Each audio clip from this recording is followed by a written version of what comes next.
Hello and welcome to the Grow Talks panel discussion series, jointly organized by the Embassy of the Federal Republic of Germany in Singapore, together with the Singapore Embassy in Berlin, coming together on the occasion of 60 years of bilateral diplomatic relations between Germany and Singapore. I'm Augustine Aswan, your moderator for the panel series.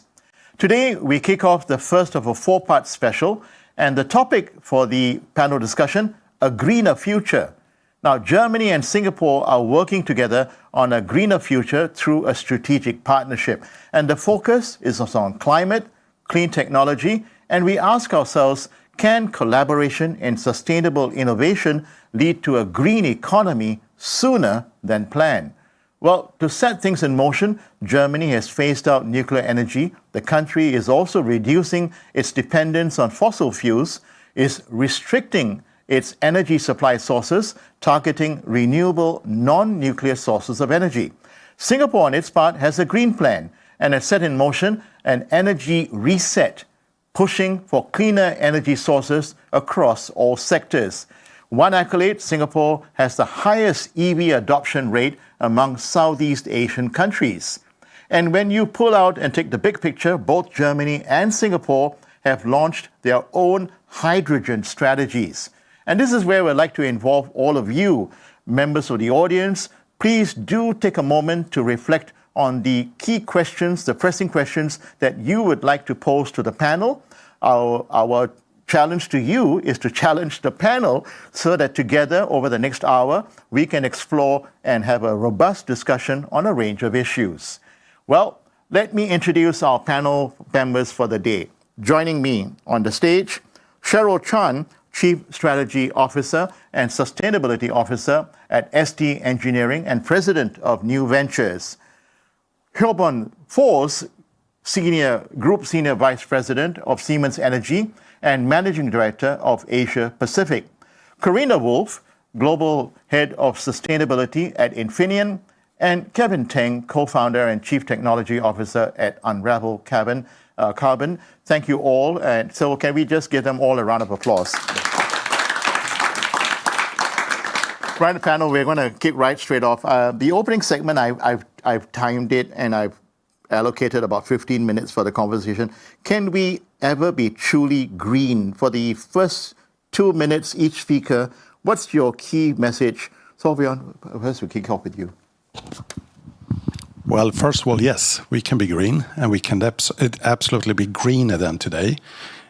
We are a technology company, and we provide the technologies, the products and solutions that are needed to make this planet greener. We are confident that we either have the right products today, or we are developing them for tomorrow. The challenge today is that the policies might not be in place, or the commercial reality might not be in place to scale it to the level this planet is needing it. Let's keep those 2 points, policies and commercial realities. We will come back to that over the entire hour. But on just staying with you on a scale of 1 to 10 right now, before the year comes to an end, where are we right now? You said we can be greener, so where are we right now as far as green futures? Well, we normally divide it into 3 aspects. So it's truly green, it's low carbon, and it's a place where we don't want to be, the dirty fossil. But low carbon and green, there we are, fairly optimistic because we categorize LNG as low carbon. But here in Southeast Asia, we still are very dependent on coal. Many countries here are using coal beyond 70% for the power generation, and that is a key problem. So it varies with countries. In certain countries, I would say, confidence level is truly a 7 or an 8 on your scale. Right. In other countries, you're coming down to 1 or 2. Right. They're just in the starting block. Thank you for starting us off on that very important note. Let's bring in Cheryl into the discussion. Your thoughts, what are you bringing to the table on this notion of a greener future? Yeah, so similarly, ST Engineering is actually a technology and engineering company. The fact of matter is we are in a few business lines, right? From commercial aerospace to smart cities, and the last one, defense public security. So something that's a common denominator and a thread across all is the need for energy. And I don't think we will see this energy demand going down in any way because there's also this whole hype of AI. It's a reality that we have to deal with, but I think we need to rethink how energy is being utilized. It's no longer just a fixed commodity.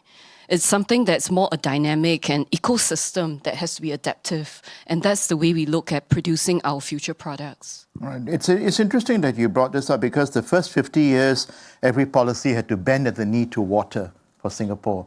And I know from the speeches that the government has presented, the next 50 years of Singapore's growth and trajectory will be energy security. So please do bring that up as often as possible. Let's jump to Kevin. Kevin, your thoughts coming from the private sector, Unravel Carbon. Yeah, so like the other panelists, Unravel Carbon is also a technology company, and what we are building are AI agents, but specifically to help solve sustainability problems. So I do think that we can be green. It's going to be a journey to get there. AI is a challenge, but also very much an opportunity for everyone in terms of the way we work, in terms of technological development, and I see a lot of potential for that. I want to stay with you. For corporate sustainability, where do you see that heading? I think we've been in a transition phase for a while. There's a lot of progress if you just look at the numbers, right? The number of mandatory companies that require mandatory reporting, alignment on standards globally.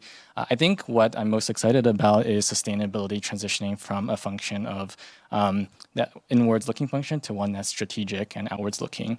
And there's a lot of parallels to finance maybe 40 years ago. I think today the best CFOs are the ones that partner with the CEO with strategy, and I look forward to sustainability becoming like that as well in the future. And we will definitely delve deeper into AI because there's a lot of good things about AI. But before I bring Karina on, one, of course, pressing concern is AI is also very energy hungry, and how we're going to solve that conundrum, right? Karina, your thoughts, please. May I build on that before I start to talk about Infineon? So AI as energy hungry is actually the bridge for us because Infineon, surprise, is also a technology company. And we are building the semiconductors that go into many of the applications like necessary for green energy or for data centers, for example. And for us, decarbonization and digitalization is our purpose. And what we bring to the table is that we do this in our own business area. So we want to be carbon neutral in 2030. And as you said before, we're also starting to think about our goals 2030 and beyond. And at the same time, we also want to support our customers to become greener. So we build products that enable our customers for more energy efficiency, for example, or for reducing waste, for example, electronic waste. And so I can show a product that I brought. Please do. Because I know semiconductors is usually very abstract because you normally don't see them. But where you all see them is in your credit card. So I'm holding a credit card right now.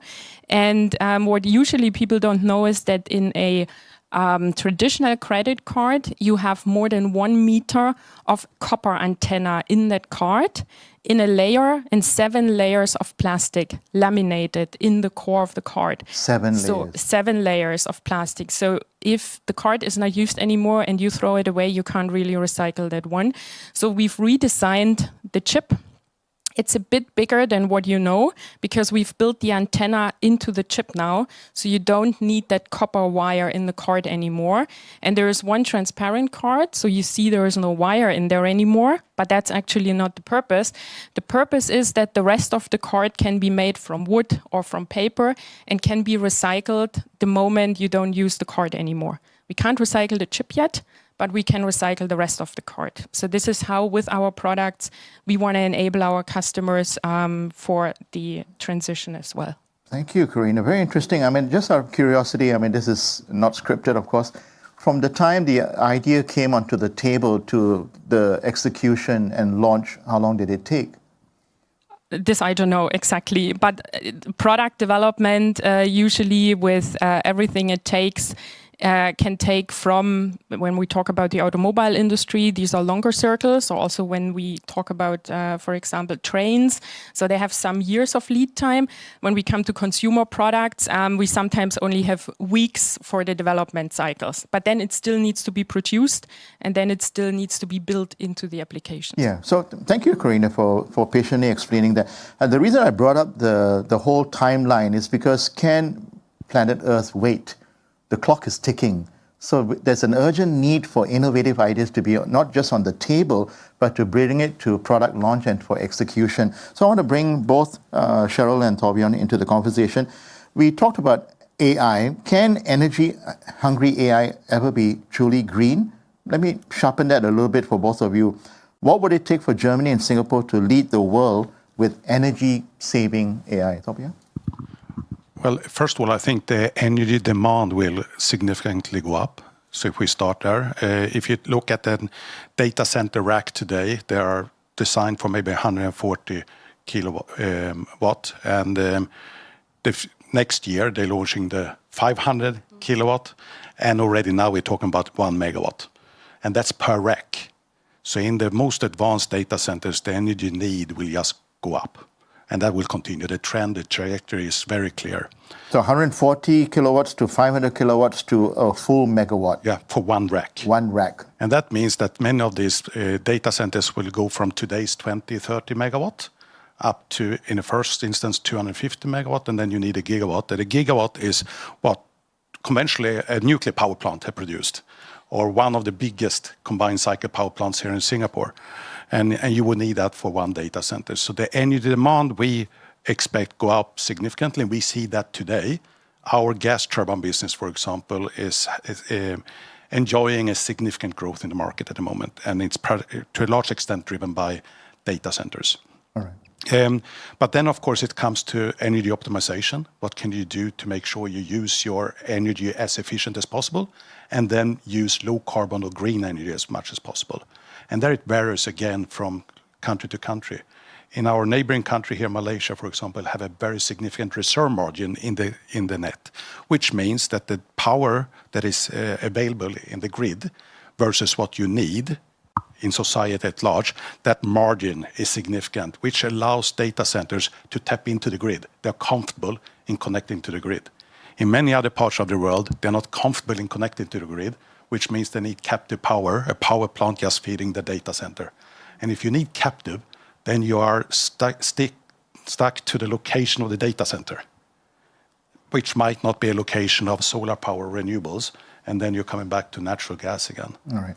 Karina, you want to jump in? Yeah, if I may add to this, talking about the energy-hungry data centers, we like to stress from an Infineon side that it's important to use the latest technology in data centers, because now talking only for us, but I know that the industry at large does it. We design more and more energy-efficient products, means help reduce the amount of energy you need or increase the performance with the energy that you have available. But this requires latest technology usage. And this is important to stress so that we can make best use of the energy available. Didn't forget you, Cheryl. You should jump in here. I concur with what Karina said, because it's really important for us to think not just with the latest technology, but fundamentally, the engineers have to think how they're going to design the product to begin with. Because if the mindset is you're always going to add on things, you'll never have an end to this chase. But if we're going to think, like, for example, the thing that Karina raised earlier, if you can redesign something, use an alternative material, reduce the consumption of, for example, in plastics in her case, I think these are all possibilities for us to think of AI in different manner. And there are many things that the software engineers could do as well. Could they think of algorithms that actually reduces the computational requirements? These are all different aspects that they have to put together and do it from a system approach rather than individual requirements. Panel, we're doing very well in this opening segment, but time is not on our side. We are going to move on to challenges. But before I do that, Kevin, any thoughts on your side on, the clock is ticking. Torbjörn talked about the technologies. The word that keeps coming up is the latest technologies, but that's going to cost, right? Climate financing, your input on this?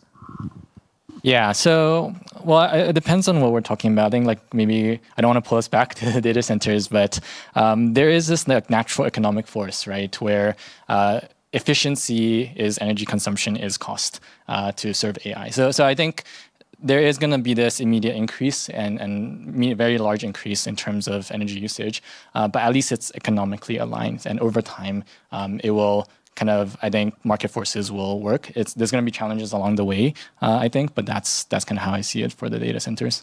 All right. Panel, keep your examples and your case studies in mind, because I want to move us now into the challenges. There's no doubt, I've labeled it as the road ahead is bumpy, all right? It's not just geopolitical, but we do have a serious effects of climate change upon all of us, both in Europe, in Germany, as well as in Singapore, here in Southeast Asia. So coming back to you, Cheryl, when you navigate this bumpy road ahead, the industry tends to be bogged down by this AI conundrum. You talked about execution. So from the startups to the big industry and the financial sector, do you have any ideas on how you would navigate it from your company perspective? Well, from a company perspective, I think there are many things we can do. First of all, I think partnerships is almost essential, right? That collaboration, it's a lifeline for all corporates today. You don't have a full solution on your own, but when you do this, you can actually innovate much faster. You build on each other's strength and you bring the best to the table. I think that's how you can accelerate towards this greener future. The other aspect is in terms of workforce. I think in the new era of this energy demand, there needs to be an ecosystem, right, of different skill sets. I'm not sure from a country perspective, we've invested in order for everyone to be able to address the kind of challenges. The challenges are getting more complex. It does not help with geopolitics as well. And now, for example, raw materials becomes very critical in anything you ever want to manufacture. You might rethink how you want to design a specific product rather than going with the traditional way of doing things. Tapion, what kind of cross-sector or cross-border collaboration do you want to see to move the needle and to move things forward? Well, coming back to what I said earlier, I think by connecting many of data centers, for example, to the grid, you can tap into a wider source of energy. And here in Asia Pacific, of course, we have the Asian power grid, and where we are looking at how can we connect Laos, Cambodia, or Sarawak hydropower into the demand center of Singapore or elsewhere. And I think that's one way of making it greener. Coming back to what Cheryl was referring to, partnership, because connecting Asia Pacific is not only about technology, or Southeast Asia, it's not only about technology, it's very much about trust between countries, between companies, and political willingness to make it happen. Right. I mean, the ASEAN Power Grid is definitely a story that everybody is been bandied about. I personally had a chance to visit the power grid in Laos. So Cambodia, Laos, Thailand, Malaysia, Singapore, and you mentioned Borneo from Sarawak across. These are definitely on the government-to-government level, things are developing. But if I can get Kevin to talk about emissions, for the average layperson, they may understand Scope 1 and Scope 2 emissions, but Scope 3 is the one that is out of your jurisdiction, so to speak. How do you manage that, Kevin? Yeah, so Scope 3... And then a quick 101 on what Scope 1, 2, and 3 is for the... Yep. Yeah, so Scope 1, 2, 3, these are ways to categorize your emissions, and usually a company's emissions. So Scope 1 is your direct emissions, maybe fuel combustion. Scope 2 is indirect, maybe electricity that you're purchasing. And then Scope 3 is your supply chain emissions. And that's high level, what it is. Scope 3 in particular is very challenging because it's pretty much everything else outside of Scope 1 and 2, right? And it includes everything you buy, your employees' commute, business travel, waste that you generate. And one of the reasons why it's challenging is just because there's 15 categories out there. Everyone has different methodologies, different data that you can use. Different standards as well? Yeah, there's, at least we have a GHG protocol, but there are regional kind of requirements as well that make it difficult as well. So I think that's the nature of it. It's a complex process. And why is it complex? I think it's because you're almost trying to model out the real world in this approximation exercise that you're trying to do. But you also want to do it in a way that's tractable, that's manageable for a company and useful, right? When you're looking at it year over year or trying to work with your stakeholders. So I think that's why it's challenging. I guess we always talk about it being challenging. I think Scope 3 will always be somewhat challenging. I think the requirements will continue to increase actually as an ecosystem we get more granular, where we are more educated and our stakeholders care more as well. So that's something I think it will always be challenging, just like financial reporting. It stays challenging even after 50, 100 years of doing that, right? Finance teams, every end of the month, they might be scrambling depending on how well they have their processes together. And I think it'll be similar. All right, but later I'm going to press you for solutions. So do share with us after telling us about the sordid details of the challenges. Karina, bumpy road ahead, but what are your thoughts about greener technologies and also this area about electromobility? Yeah. So greener technology is, of course, what we are invested in and what we are working on. So we believe this is very important going forward. And when we talk about the challenges, I can also build on what you just said. The Scope 3 is the one which is not in your hands, but is the one that for us is driving most of the emissions that we haven't yet decarbonized, so to speak.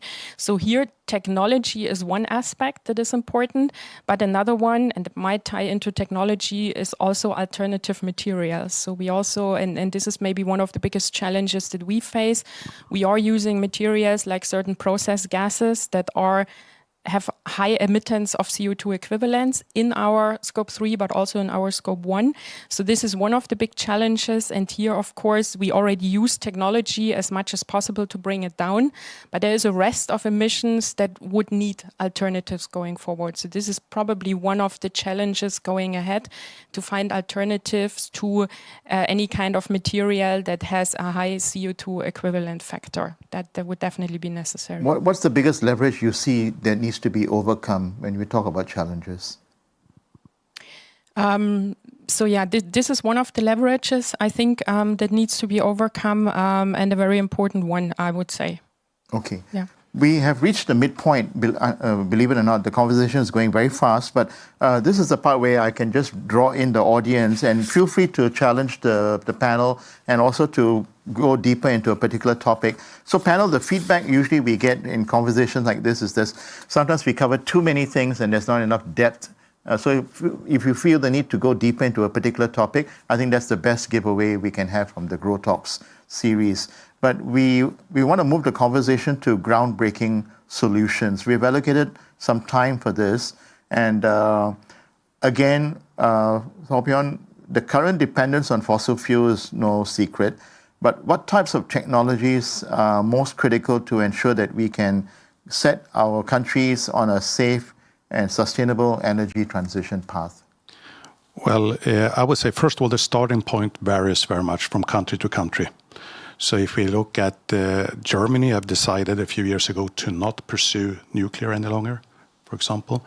Other countries are actually ramping up that as we speak, and actually exploring, Singapore being one of them. Singapore's looking at small modular reactors. Correct, and there are feasibility studies going on at the moment.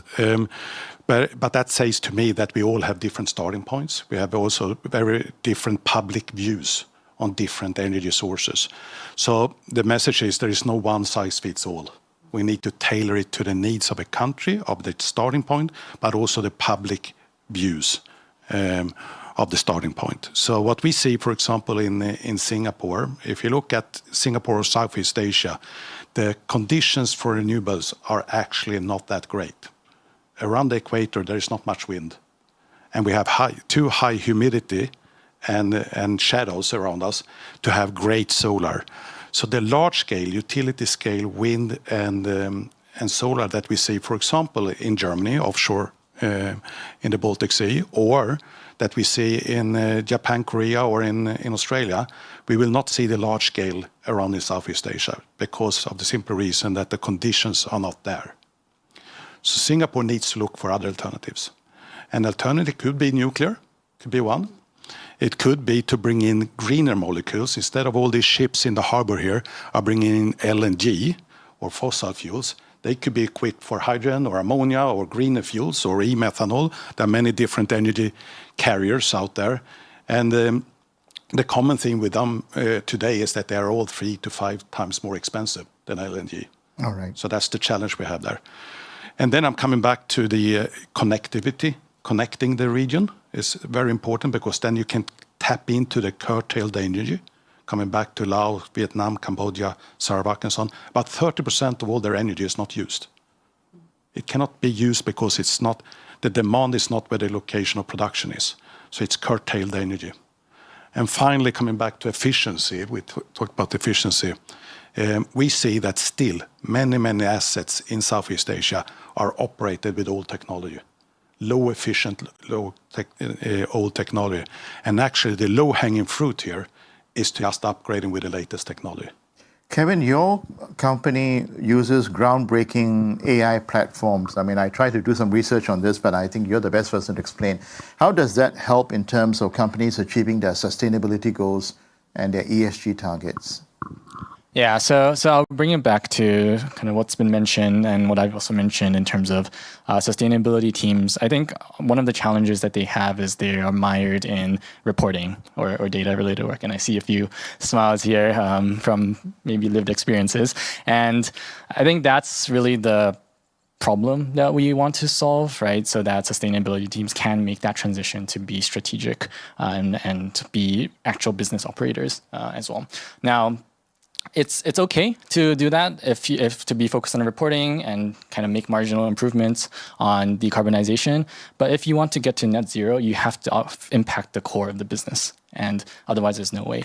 So that's basically what we're trying to solve. We've built a series of AI agents that help you with data collection. It helps you with emissions reporting. It helps you with disclosures. But it's done in a way that's autonomous. It's done in a way that gives you outcomes rather than tools that can help you on a sliver of the task. So I think what we have today is the worst it will ever be. I think that's like something I hear about ChatGPT as well. And we see that evolving over time where sustainability professionals, the mix of their work is changing, where they spend less time on data and cleaning data and more time on the decision making, right, with your AI copilot and with working with the rest of the business and your stakeholders. All right. Floor manager will bring the microphone to you, so maybe my floor manager will just look out for the signal and he'll signal to me. But Cheryl, you raised it earlier in the first part of our conversation. Leadership, the tolerance for failure, a skilled workforce. This list can go on, but these are important if we're going to put in the enablers to find a solution. Which one speaks to you? Which is most important? Well, I would like to take a different spin on this, right? I think while there are a lot of challenges, we should see opportunities in many of the things that we do today, partly because of all the collaboration that we have around technologies. And one of which is, let's say maybe we stick with electromobility, since that was an earlier point you raised. In there, as we go towards electrification, I think how you're going to continue advancing battery technology is actually quite important, right? Today, you can see it as a medium for it to do storage. It's required within the vehicles. But at the end of the day, there are inherent challenges with it, is the thermal management of all these batteries. And there's still a lot of requirements for metals, and some of them are even rare metals within it. If companies, together with augmentation of AI, can accelerate to discover new materials around it, or even doing coating to do that thermal protection, I think that's where advancement can really take place. Similarly, the charging infrastructure. This is always a chicken and egg problem, right? People said there's not enough investment made into it, and hence they cannot uptake. But beyond that, I think government policies is equally important, because when you have transparency and you're incentivizing the right kind of sustainable technology solutions, it can make a lot of difference beyond just giving subsidies, because that's not long-lasting for any economics model for business. Corina, you've been listening in. Your thoughts on the range of issues that we have brought up so far? Yeah, I can agree on this. So I would also say and admit or also say that AI will help us going forward and will help us to identify pain points, make more informed decisions, and with that help drive sustainability. So we call it the twin transformation, that we say digitalization drives sustainability, and on the other hand, digitalization has to become more sustainable itself. So talking about the energy use of data centers, for example. So I'm just looking at the floor manager. Yeah, go ahead.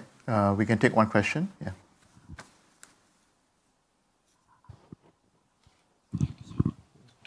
All right, and my name is Philip from University of Braunschweig, and I would like to emphasize a bit on the topic of growing together, and would wonder what kind of synergies do you see in the collaboration? Is it in regard to knowledge exchange? Is it in regard to material exchange? So what kind of synergies do you now see when being in such an interesting environment, collaborating between Germany and Singapore? Yeah, actually, I was going to ask Cheryl that. I mean, you talked about battery technology and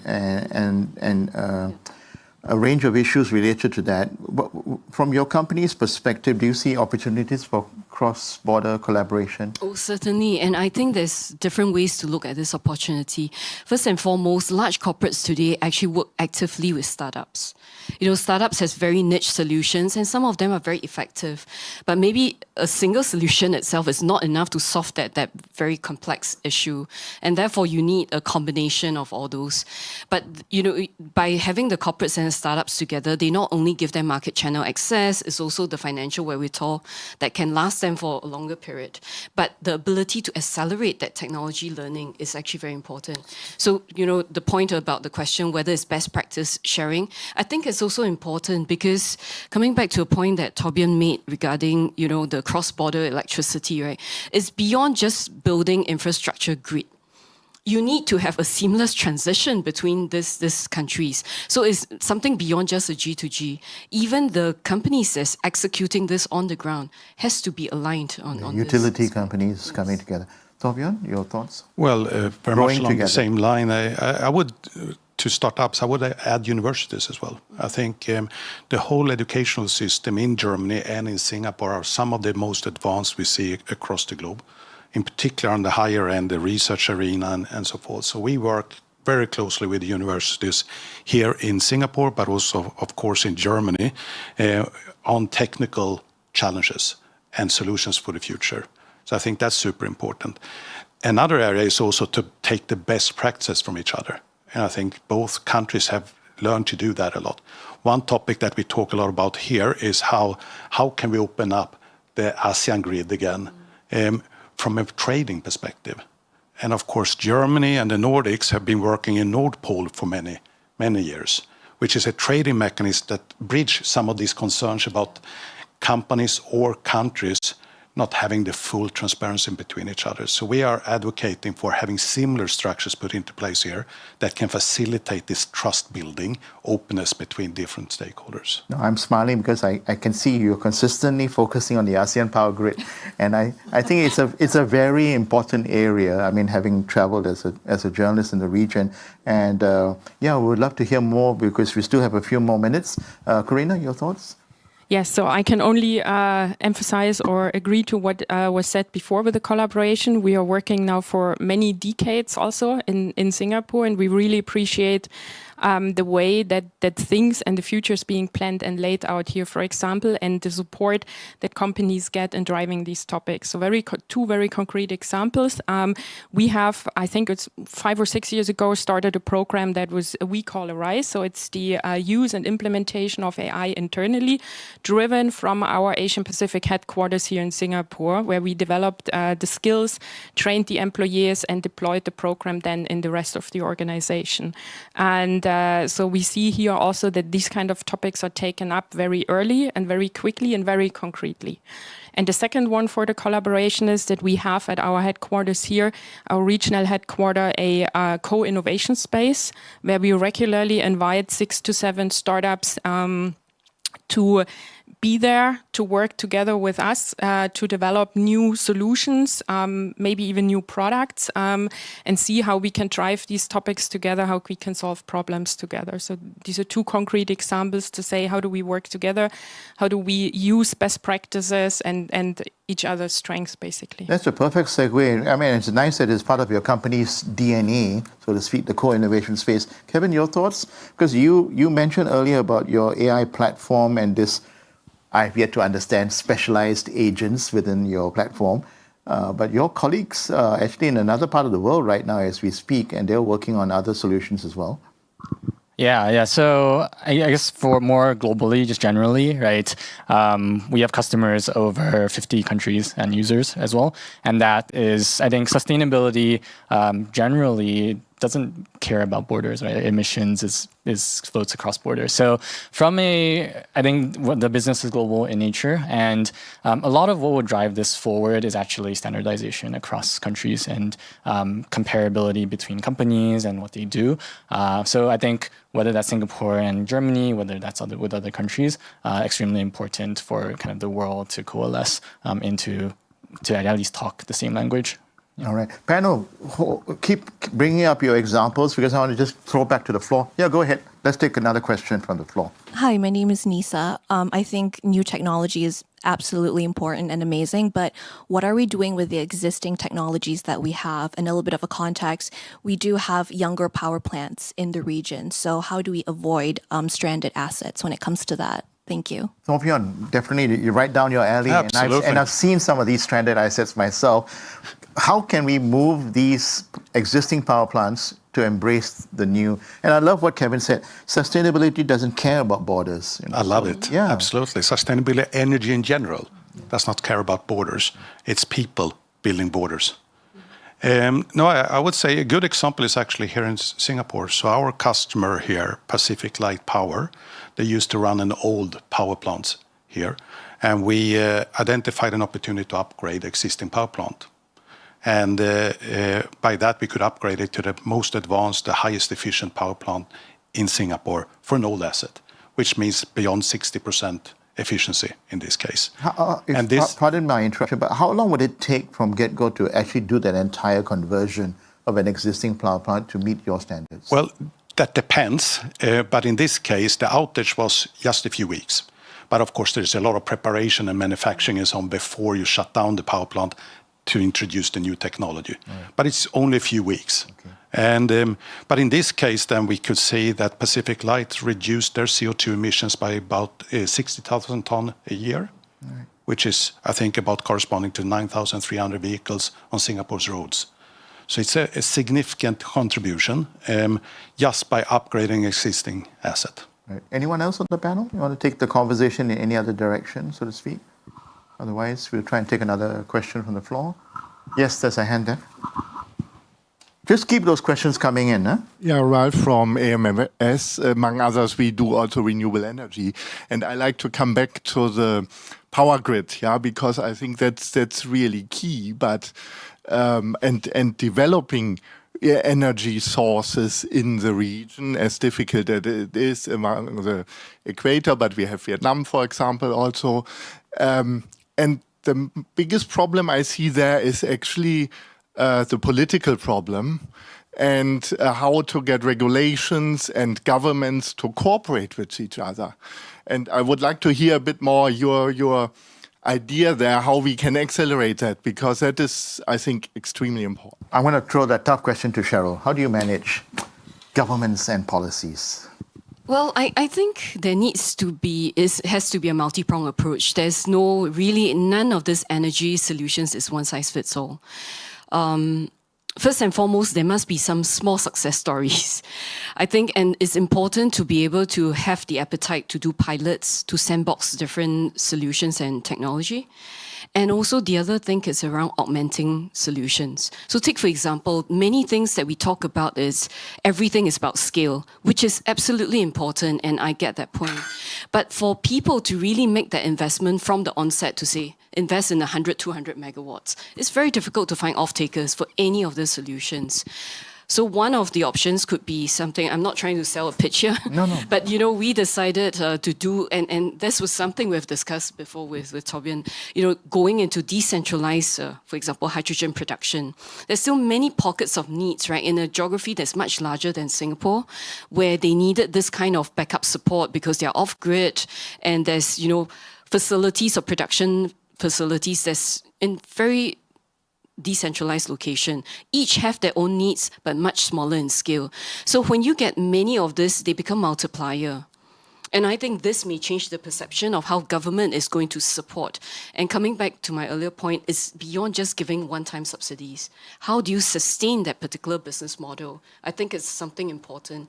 And you should bring the government into the fold to study that. I'm sure the governments do a lot of these studies and feasibility throughout the world. But it's the willingness of finding players who wants to implement it becomes critical for them. Yeah, go ahead. Absolutely agree with Cheryl, first of all. And I think actually we know the toolbox. We know what can be done. If I take an example, 20 years ago, no one really, including ourselves, believed in utility-scale wind farms. Gigawatts of wind farms. 20 years ago, very few believed in solar panels, commercially attractive, large-scale, utility-scale solar panels. 20 years ago, very few people actually believed in shipping around fossil in a form of LNG. It would just not make any commercial sense. So what did we do? Well, as a society, we started to introduce policies to support the transition to something new. And that includes CO2 tax. It includes subsidizations that are there in a sustainable way that fits with society's commitment. So politicians need, of course, to have this public behind them in order to go down that road. But ultimately, that would move the needle. Without a commercial attractive model or a commercial realization, we will not see companies moving quick enough in that direction. So panel, perfect timing. We are now into the final segment, 15 minutes. And give me the cue, floor manager, if there are any other questions coming up. Okay, there's one here. Let's take this last one and then we'll segue to the final segment. Go ahead. My name is Hui Min. Just one question. The last couple of months, we only hear tariff on a daily basis. Do you see this topic of tariff affecting companies and the initiatives? And do you see your company and all your customers slowing down on sustainability efforts because of tariffs? Okay, I'm going to throw the other tough question down to the other lady on the panel. Karina, you want to pick it up? Yeah, happy to. So we're monitoring the tariffs, definitely, because they can have an impact, especially also on our customers and what they do. But coming back to the question of, do we see a change in the sustainability behavior?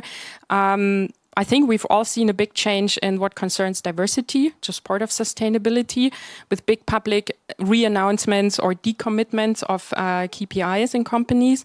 And this insecurity has transitions into the environmental area as well. So I have a lot of discussions around it.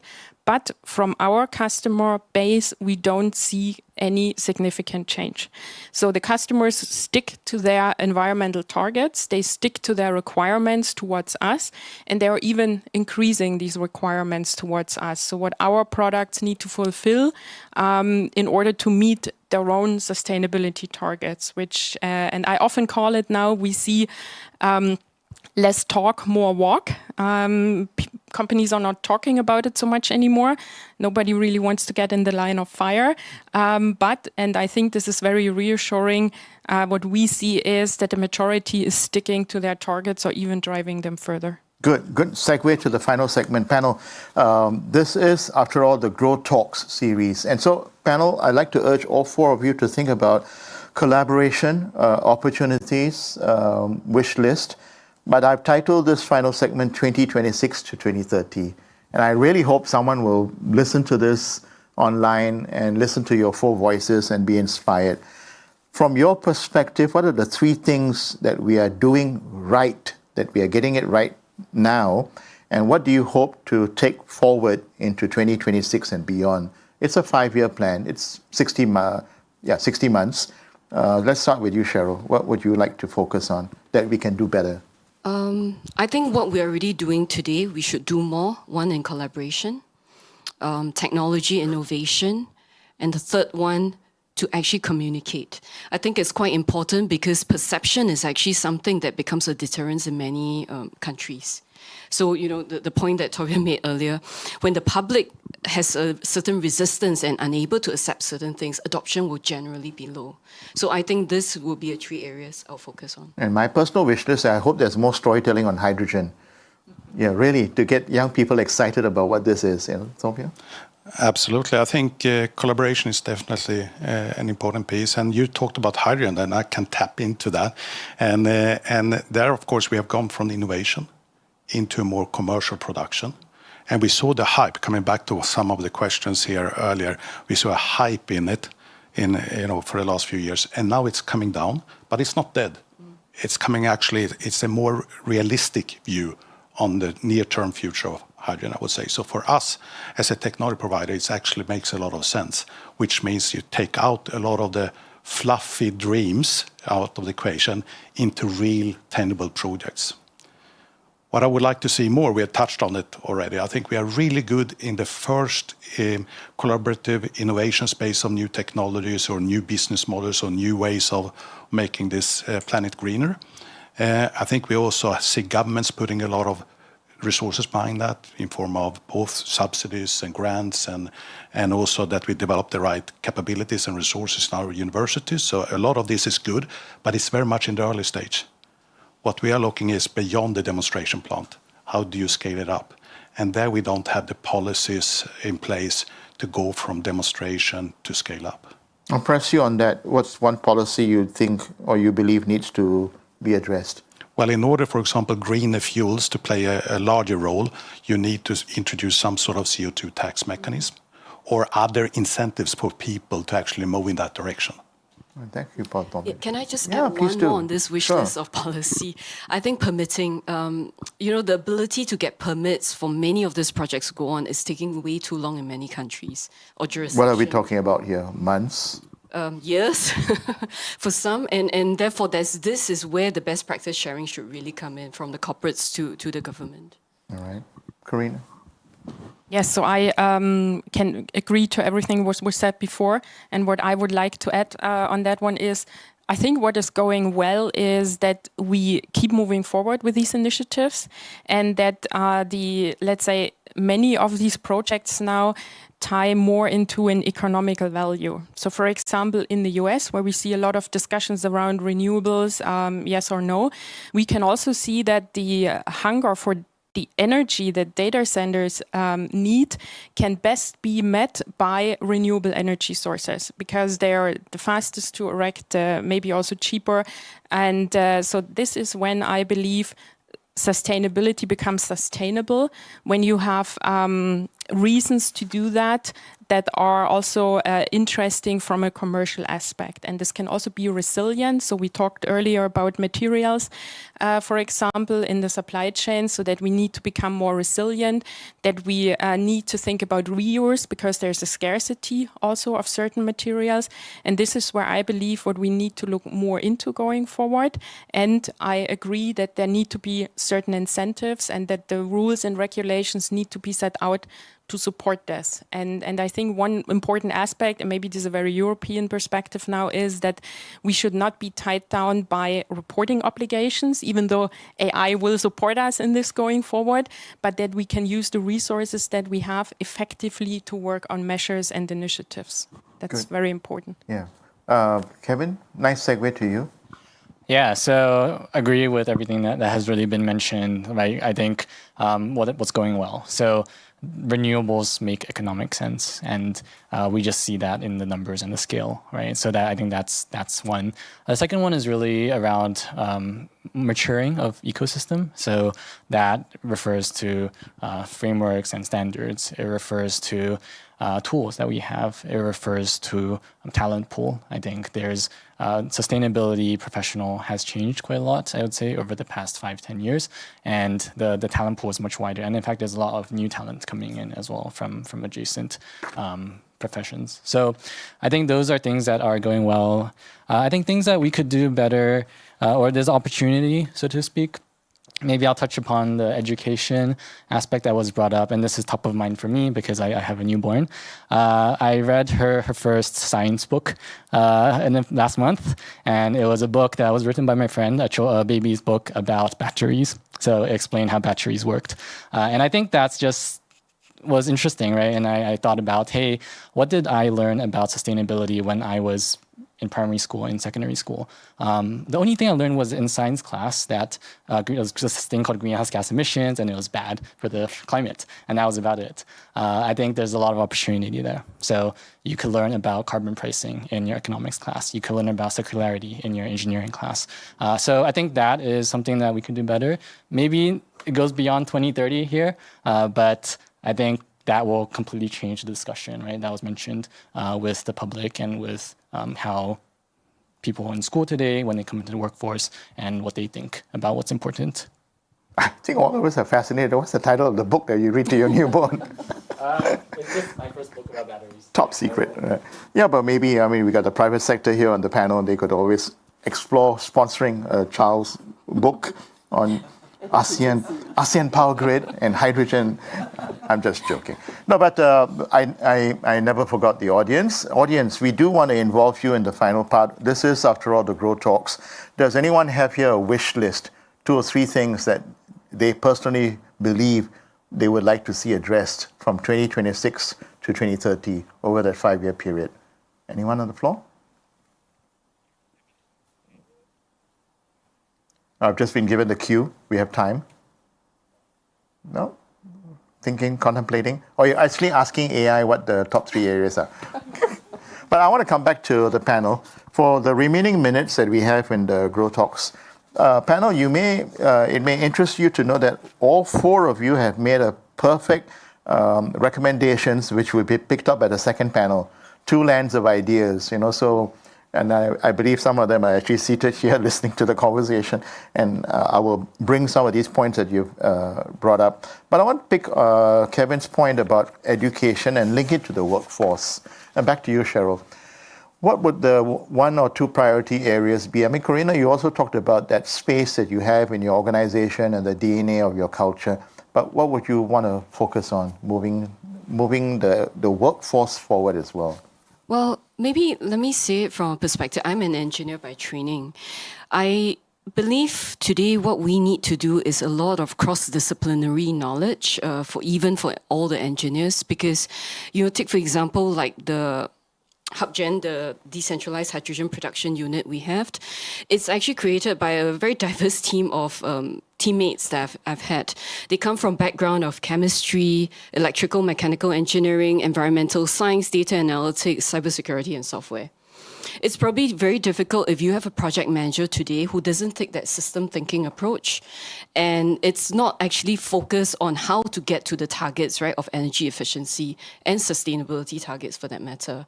So for them just to be very siloed within the engineering fields is going to be quite difficult over time. And I hope the kind of education we have, just coming back to Kevin's point, is actually more broad-based and then allows them depth as well when they learn some of this. Excellent points. I see whether we can squeeze in a bit more time on that. Anyone else on the panel wants to jump in? Go ahead, Corina. Yeah, so when we come to workforce, I think education is one point, but there's one thought that is often driving me thinking about sustainability means that I use a resource at the level that I can maintain for a very long time. And I think this is also a fact for our workforces. We see that there is a lot of new information coming in, things get faster and faster. So for me, one reflection is also in terms of workforce is how do we use the resources there that we have personally, each one of us, in a very sustainable way as well, and talk about efficiency at work, use of AI, for example, to support us to increase productivity in a way that is still sustainable for each single one of us, because this is where I believe sustainability starts. The way I treat my own resources, I treat resources on the planet as well. I like what you said. Use the resource at a level I can maintain for a long time. Gopa?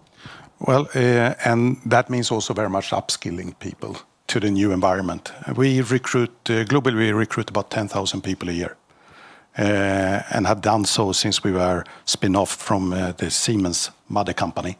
5 years ago. So we introduced on the Frankfurt Stock Exchange 5 years ago with 60,000 employees. Today we have 105,000. And we're going to add another 10,000 next year.